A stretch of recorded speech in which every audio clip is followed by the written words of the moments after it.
Alright, let's see what I have for homework this week. Oh, I have 5 more days to complete these. I got time. Oh, so the assignment that's due this weekend, it's not due for another 4 days, but it doesn't look like too much. Like the rubric it doesn't look like very hard. So I think I can just knock it out on the day that it's due. I can go out tonight. The first step in the scientific method is to ask a question based on a problem.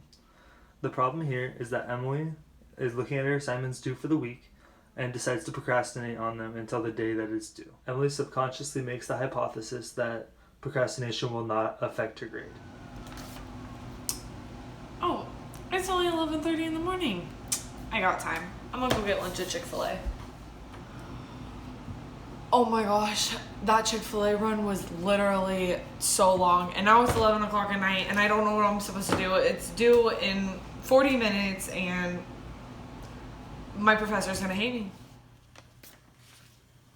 Grades are published. 50%? I thought it was good. What did I do wrong? Man, what did you get on that assignment? I got 50%, and I just don't understand why. Girl, I got 100. How? Why? What did you do different? I started on Monday and I finished it on Tuesday, and then I went in on Wednesday and had my professor check it, and then I submitted it on Friday.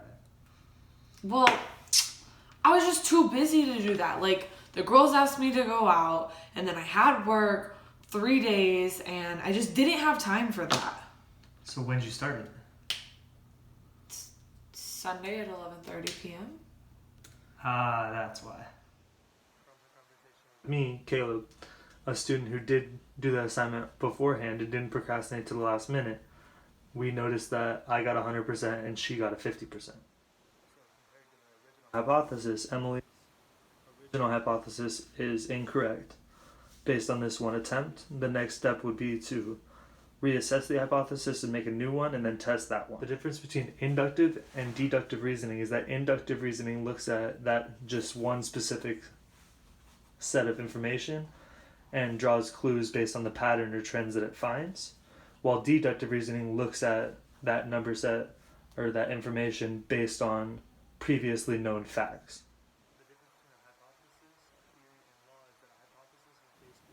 Reasonable guess based on prior knowledge.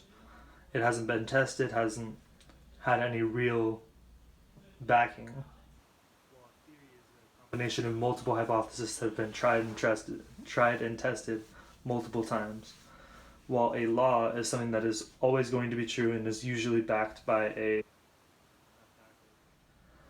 an example of a hypothesis is Emily making a subconscious hypothesis that her procrastinating will not affect her grade. Is evolution, how it's been tried and tested in different ways by different people, and it seems to normally be true. Law would be gravity, because it will always be tied to it, and no matter what, it'll always be true. Thank you for watching.